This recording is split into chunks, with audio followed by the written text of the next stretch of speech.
ये बात उन दिनों की है जब गौतम बुद्ध आत्मज्ञान की खोज में तपस्या कर रहे थे और उनके मन में विभिन्न प्रकार के प्रश्न उमड़ रहे थे। उन्हें प्रश्नों का उत्तर चाहिए था, लेकिन अनेक प्रयासों के बाद भी उन्हें सफलता नहीं मिली। वे आत्मज्ञान की प्राप्ति के लिए कठोर तपस्या करने लगे, अनेक कष्ट सहन किए और कई स्थानों की यात्राएं की, परंतु जो समाधान उनको चाहिए था वह उनको मिला नहीं।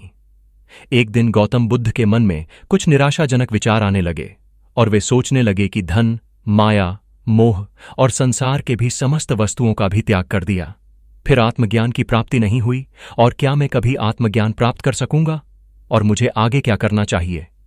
इसी प्रकार के अनेक प्रश्न गौतम बुद्ध मन में निर्माण हो रहे थे। गौतम बुद्ध को तपस्या में सफलता की कोई किरण नहीं दिखाई दे रही थी और उन्होंने अपने प्रयासों में कोई कमी नहीं छोड़ दी थी। वे उदास मन से इन्हीं प्रश्नों पर विचार कर रहे थे। तभी इसी दौरान उन्हें प्यास लगी और वे अपने आसन से उठकर जल पीने के लिए सरोवर के पास गए।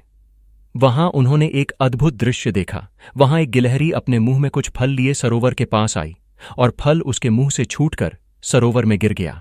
गिलहरी ने देखा कि फल पानी की गहराई में जा रहा है।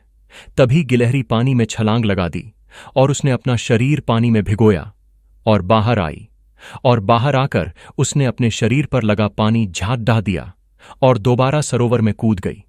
उस गिलहरी ने यह कार्य करना जारी रखा। बुद्ध उसे देख रहे थे, लेकिन गिलहरी इस बात से अनजान थी और वह लगातार अपने काम में जुटी रही। तभी बुद्ध सोचने लगे, ये कैसी गिलहरी है जो सरोवर का जल कभी नहीं सूखा सकेंगी। लेकिन इसने हिम्मत नहीं हारी और वह पूरी शक्ति लगाकर सरोवर में खाली करने में जुटी है। अचानक गौतम बुद्ध के मन में एक विचार का उदय हुआ। यह तो गिलहरी है, फिर भी यह अपने लक्ष्य को प्राप्त करने में जुटी हुई है, और मैं तो मनुष्य हुआ, आत्मज्ञान प्राप्त नहीं हुआ। तो मन में निराशा के भाव आने लगे। अब मैं पुनः तपस्या में जुट जाऊंगा। इस प्रकार गौतम बुद्ध ने गिलहरी से शिक्षा प्राप्त की और तपस्या में जुट गए। फिर एक दिन वो भी आया जिस दिन उन्हें आत्मज्ञान प्राप्त हुआ। गौतम बुद्ध की शिक्षाप्रद कहानी से हमें सीख मिलती है कि जीवन में हमें असफलताओं की वजह से कभी हार नहीं मान लेनी चाहिए, और ये जो भी असफलताएं आती हैं उनसे हमें सीख लेकर आगे बढ़ाना होता है।